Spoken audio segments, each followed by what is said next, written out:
एक समय की बात है, सियाना नाम के गांव में बेन नाम का एक जमींदार रहा करता था। वो बहुत ही अमीर इंसान था। अमीरी तो जैसे उनका पुश्तैनी हक था और उसमें से बेन और भी अमीर बनने की चाह रखता था। बेन अमीर बनने की लालच में बहुत ही दुष्ट और दुराचारी बन गया था। वो हमेशा कर्ज दिए हुए पैसे बहुत ही सख्ती से वसूल किया करता था। बेन किसी की कोई परवाह नहीं किया करता था। इसीलिए बेन के पास से जिसने भी कर्जा लिया था वे सब भिखारी बन गए थे। लेकिन लोगों के पास कर्जा लेने के लिए बेन के अलावा कोई और विकल्प भी नहीं था। बेन सिर्फ सियाना में ही नहीं, आस पड़ोस के गांव के लोगों को भी कर्जा दिया करता था। पास में ही मोरगोना नाम के गांव में स्टुअर्ट नाम का एक गरीब किसान रहा करता था। स्टुअर्ट बहुत ही मेहनती किसान था। वो अपनी खेतों में कड़ी मेहनत किया करता था और जो अनाज की उपज होती उसी से अपने परिवार का पालन पोषण किया करता था। लेकिन स्टुअर्ट की बेटी लियाना बड़ी हो गई थी और उसकी शादी के लिए स्टुअर्ट को बेन से कुछ कर्जा लेना पड़ा था। गरीबी के मारे और कर्ज के बढ़ते हुए ब्याज की वजह से स्टुअर्ट उसे नहीं चुका पाया। ब्याज तो जैसे उसके ऊपर एक पहाड़ की तरह बढ़ ही रहा था। मोरगोना में स्टुअर्ट की तरह और 15-20 लोग थे जिन्होंने भी बेन से कर्जा लिया हुआ था। वे भी गरीबी के कारण उस वक्त पर लौटा नहीं पा रहे थे। सालों से मोरगोना में कोई वसूली न होते देखकर बेन ने मोरगोना के सब कर्जदारों के घर और जमीनों को जब्त कर उसकी नीलामी की जाए ऐसी सूचना अपनी मुनीम को दी। मुनीम तुरंत ही मोरगोना में दाखिल हुआ और सारे कर्जदारों को इकट्ठा कर उनसे बात करने लगा। तो मोरगोना के मेरे प्यारे से कर्जदारों, तुम सब मेरी बात कान खोल के सुन लो। अगर 8 दिन के अंदर अंदर तुमने अपना सारा कर्जा या उसका ब्याज तुम अगर नहीं चुका पाए तो तुम्हारी सारी जमीनें और घरों को नीलाम किया जाएगा। समझे कि नहीं? तो चलो 8 दिन बाद मिलते हैं। मुरगोना के सारे कर्जदारों के पैरों के नीचे से मानो जमीन खिसक सी गई थी। 8 दिनों में वो भला कहाँ से इतने सारे पैसे जुटा सकते थे? सभी लोग परेशान हो गए। स्टुअर्ट तो कुछ ज्यादा ही मायूस हो गया था। वो गरीब जरूर था लेकिन स्वाभिमान, इज्जत इन सब की स्टुअर्ट की नजरों में बहुत ही ज्यादा अहमियत थी। इन 8 दिनों में स्टुअर्ट ने कर्ज के पैसे जुटाने की अपनी सारी कोशिशें की और साथ में वो भगवान से प्रार्थना कर रहा था कि भगवान उसको इस मुसीबत से निकाल ले। लेकिन स्टुअर्ट की वो सारी कोशिशें असफल रही। देखते ही देखते 7 दिन खत्म हो गए। 8वें दिन की शाम में भी पैसों का कोई इंतजाम नहीं हुआ। स्टुअर्ट अब बहुत ही निराश हो गया था। अगले दिन के अपमान से कैसे बचा जाए इसका कोई हल स्टुअर्ट के पास नहीं था। रात जैसे जैसे बढ़ने लगी वैसे वैसे स्टुअर्ट के दिमाग में एक ख्याल पक्का होने लगा और वो ये था कि सबके सामने अपमानित होने से अच्छा ये होगा कि वो उस जगह को ही छोड़कर चला जाए। और वैसा करने का उसने सोच भी लिया था। मध्य रात्रि होते ही स्टुअर्ट गांव के बाहर एक घने जंगल की ओर चल पड़ा। उस जंगल में एक बहुत ही गहरा तालाब था और उस तालाब के पास एक जिन रहता था।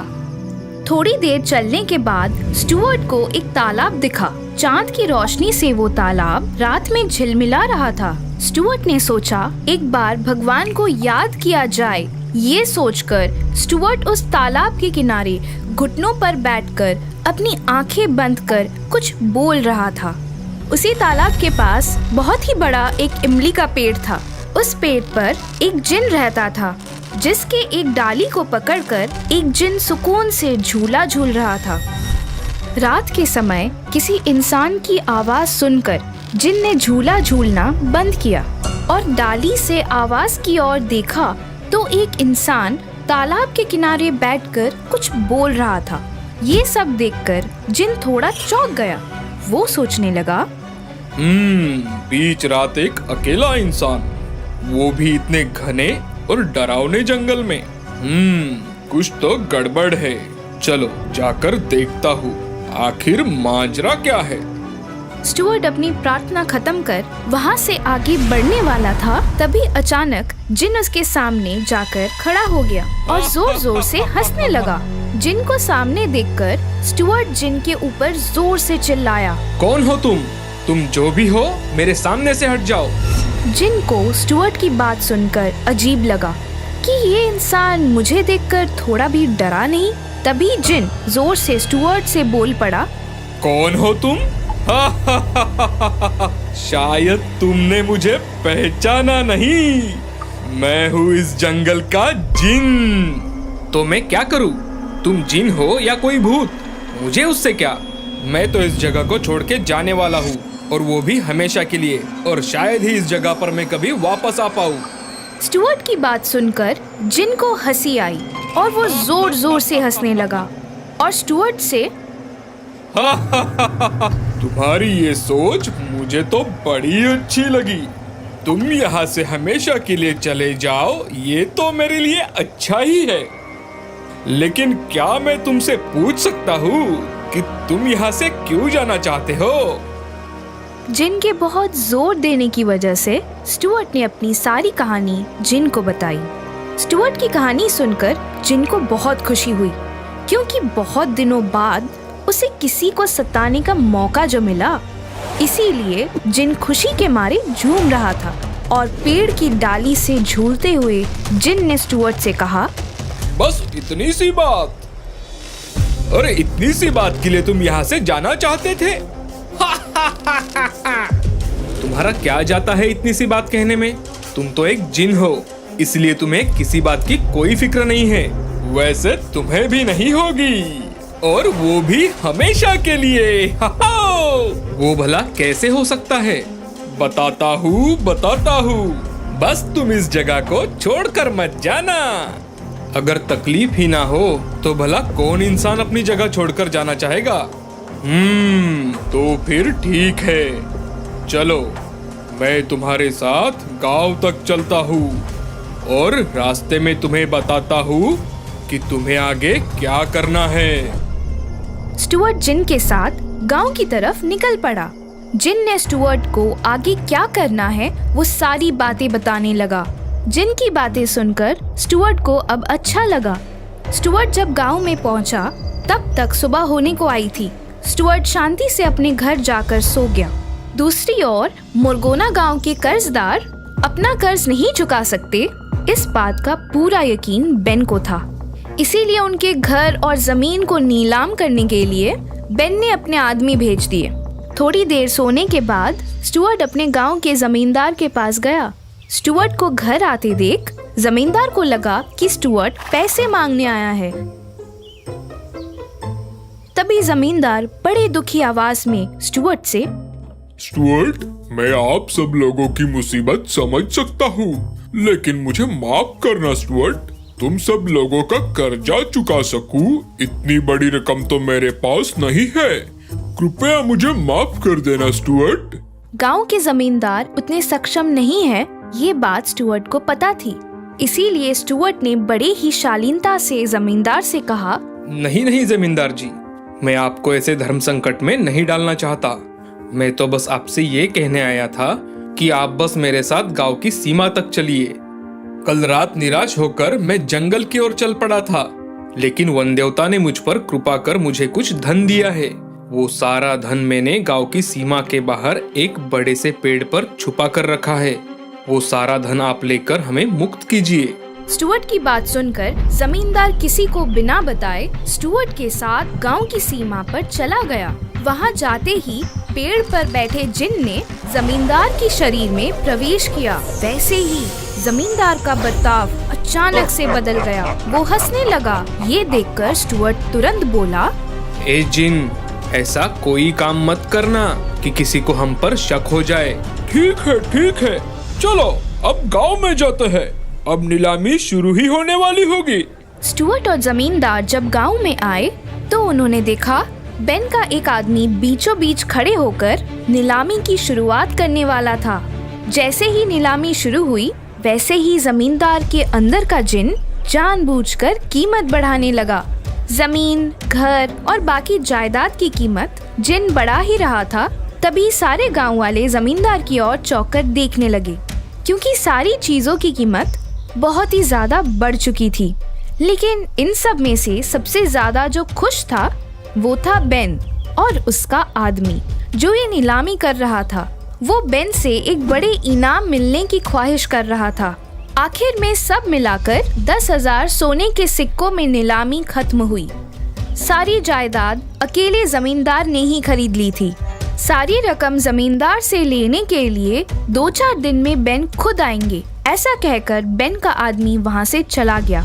वो जाते ही गांव के सारे कर्जदारों ने जमींदार के सामने अपने सर झुकाए और उन्हें प्रणाम किया। अब 2-4 दिन तो जिन को जमींदार के अंदर ही रहना था, नहीं तो जिन के सारे किए कराए पे पानी फिर जाता और फिर जिन को भी तो बेन को सबक सिखाना था। दूसरी ओर मोरगोना से नीलामी की रकम जमींदार से लेने के लिए बेन ने अपने बेटे जेम्स को भेजा। जेम्स अपने आप को बहुत ही होशियार समझता था। दोस्तों के सामने वो हमेशा बड़ी बड़ी बातें किया करता था। 2-4 दिन बाद जेम्स मोरगोना में आया और उसने नीलामी की रकम वसूल की और उसे रकम वापस मिल गई और वो कर्ज मुक्त हो गया। ऐसी बेन की मुहर लगाई हुई कागज उसने जमींदार को दे दी और जमींदार का एक दिन का आदर-तिथ्य लेकर जेम्स अपने गांव सियाना के लिए निकलने वाला था। तभी जमींदार के अंदर के जिन ने जेम्स से कहा, जेम्स, क्या तुम्हें पता है हमारे यहाँ बहुत ही अच्छी नस्ल की बकरियाँ मिलती है। अब तो तुम्हारे पास पैसे भी है और तुम यहाँ पर भी हो, तो कुछ अच्छी बकरियाँ लेकर जाओ। तुम्हारे पिताजी को भी यहाँ की बकरियों के बारे में पता है। बकरियाँ देखकर वो आपसे जरूर खुश होंगे। अब जेम्स भी भला इस बात को कैसे मना करता। उसने सोचा, पिताजी मेरे व्यापारिक चातुर्य देखकर खुश हो जाएंगे। ये सोचकर जेम्स जमींदार की बात मानकर तुरंत वहाँ के बाजार में गया। इधर जमींदार के अंदर के जिन ने बाहर निकलकर एक व्यापारी का भेष बना लिया और बाजार के एक कोने में खड़ा रहा। स्टुअर्ट भी उस बाजार में अपनी बकरी लेकर जिन से थोड़ी दूर खड़ा रहा। जेम्स बाजार में बकरियों की कीमत पूछते पूछते स्टुअर्ट के पास आया। स्टुअर्ट ने अपनी बकरी की कीमत बाकी बकरियों से 2 गुनी ज्यादा बताई। ये देखकर जेम्स स्टुअर्ट से, क्या इस बकरी की इतनी कीमत? क्या ये सबसे अच्छी बकरी है? तभी स्टुअर्ट ने विनम्रता की आवाज में जेम्स से कहा, मालिक, मैं हमेशा सबसे अच्छी ही बकरियां बेचने को लाता हूँ, लेकिन अगर आपको इस बकरी से भी अच्छी बकरी चाहिए तो आप उस कोने में खड़े व्यापारी के पास जाओ। उसके पास एक से बढ़कर एक बकरियां है। जेम्स एक पल भी विलंब न करते हुए उस व्यापारी के पास गया और उनसे पूछा, मैंने सुना है आपके पास बहुत अच्छी नस्ल की बकरियां हैं। मुझे भी अच्छी नस्ल की बकरी चाहिए। जिन ने जेम्स को ऊपर से नीचे तक देखा और उससे कहा, अच्छी मतलब कैसी? अगर आपको कसरत करने वाली बकरी चाहिए तो उसकी कीमत भी ज्यादा होगी।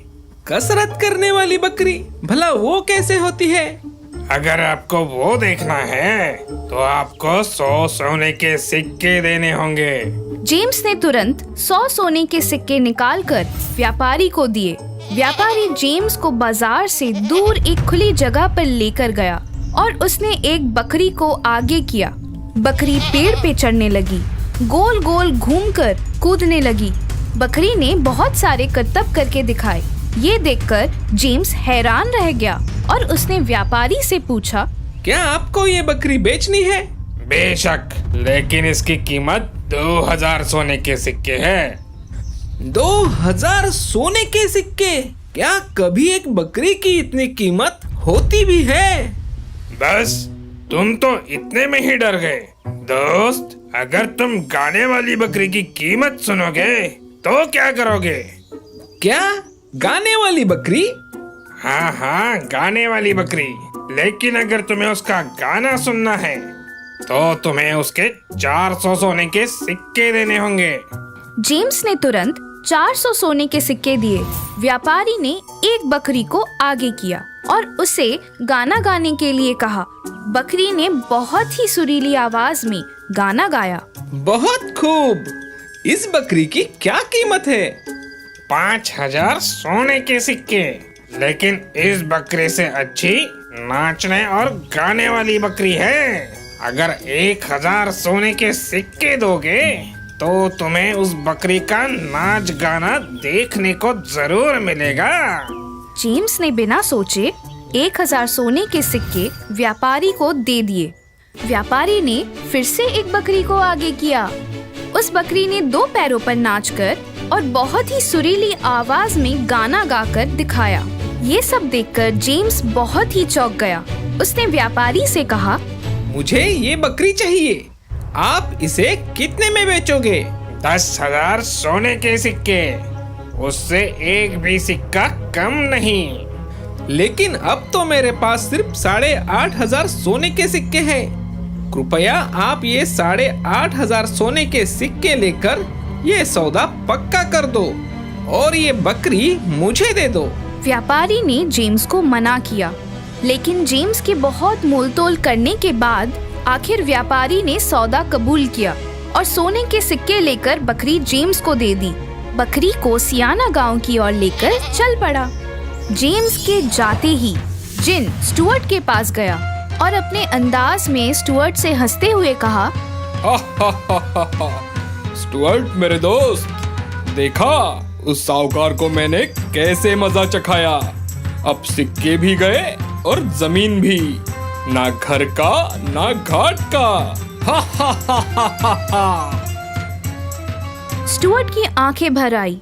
नम आंखों से स्टुअर्ट ने जिन से कहा, ये सब तुम्हारी वजह से हुआ है। मैं अभी अभी गांव के जमींदार से कर्ज माफी का वो कागज लेकर आया हूँ और मैंने जमींदार को सब समझा भी दिया है।